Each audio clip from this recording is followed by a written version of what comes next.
পালায়া চলে গেলাম।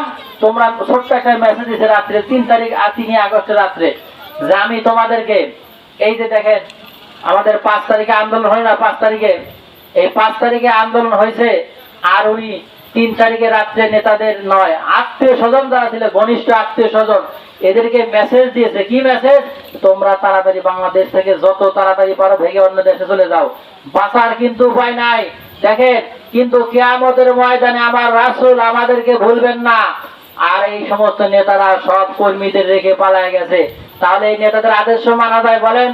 আমরা মানবো ওই রাসূলের আদর্শ যে রাসূল কিয়ামতের ময়দানে আমাদেরকে পার করবেন, কি বলেন, আমাদের জন্য সুপারিশ করবেন। কাজী শেখ হাসিনা যেমন নেতাদের বলে নাই, তার আত্মীয় স্বজনকে বেছে বেছে বলছে তোমরা পালায়ে যাও, কিন্তু আমার রাসূল কিয়ামতের ময়দানে নিজের কথা ভাববেন না, পরিবারের কথা ভাববেন না, সন্তানের কথা ভাববেন না, মেয়ের কথা ভাববেন না, ভাববেন যে আল্লাহ আজকে কিয়ামতের ময়দানে প্রচন্ড গরমের ভিতরে আমার একটা গুনাহগার উম্মত যেন বাদ না যায়। আল্লাহ তুমি আমার এই উম্মত গুলোকে বাঁচায় আজকে জান্নাতে দাও। সুবহানাল্লাহ বলবেন না? কাজে আমরা রাসূলের সুপারিশ চাই কি চাই না? যদি আমরা সুপারিশ চাই, সকলে বলেন সাল্লাল্লাহু আলাইহি ওয়াসাল্লাম।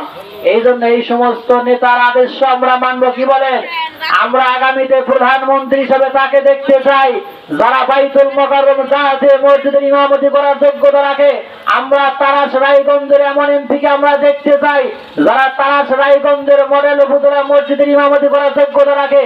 আমরা চান এই আপনাদের ইউনিয়নের চেয়ারম্যান, তাকে আমরা দেখতে চাই যারা ইউনিয়নের চেয়ারম্যান হিসেবে দায়িত্ব পালন করে মসজিদের নামাজ পড়ানোর যোগ্যতা রাখে। কি বলেন?